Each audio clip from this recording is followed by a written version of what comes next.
Hey guys, I'm back after taking at least a few months of break. I mainly took this break because of lack of difficulty in DBD Mobile, along with the fact that we haven't received a fucking update in so long. The purpose of the video isn't to rant or complain, however, but to express my predictions of the update likely to come. When discussing Dead by Daylight Mobile's update, I'll specify what country I refer to as well as some of the nations that have received certain updates that everyone hasn't.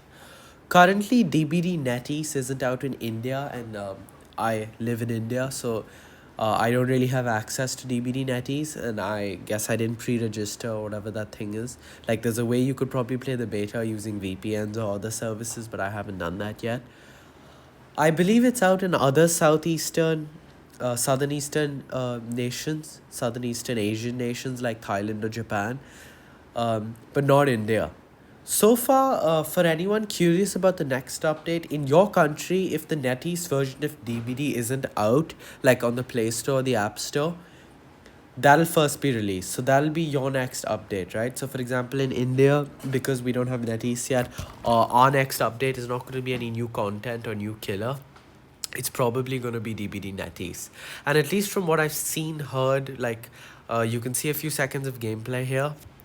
But as you can see, the graphics really aren't that different. Stuff is, I guess, a little bit smoother than our version of DVD that you can see going on in the background. But I mean, who really cares, right? There's no new content, no new story.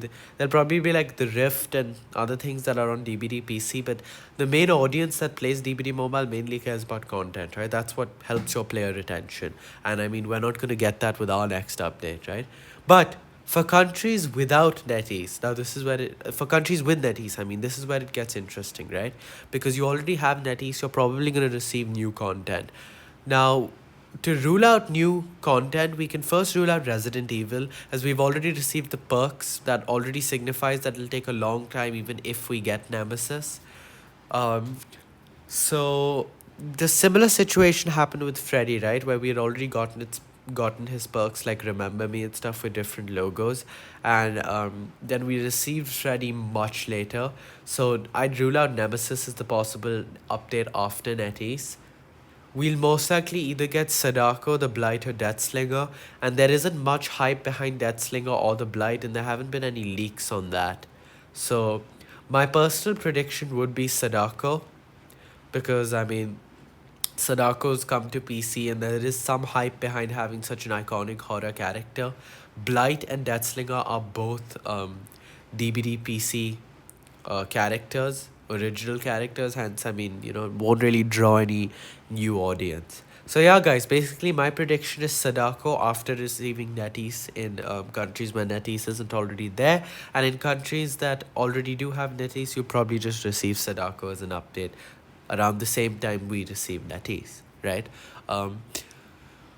That's basically the point, right, guys? I'm gonna go back to uploading DBD mobile content, and I'm looking forward to the next update we get, whether that's NetEase, whether that's a new killer, whether it's both at the same time in countries without NetEase. But yeah, thanks, guys, for watching. Please subscribe and leave a like, and peace. Here, guys, so this is the few seconds of gameplay I was talking about from NetEase. This is from other YouTubers that I guess did get the beta. So, I mean, you can see the gameplay for yourself. It really doesn't look that different. So, I'm not that hyped about the whole NetEase update. I don't really care that much. I'm more looking forward to the next killer that we get, which in my view will be Sadako, because there is the most hype around that killer. Yeah, guys, please subscribe.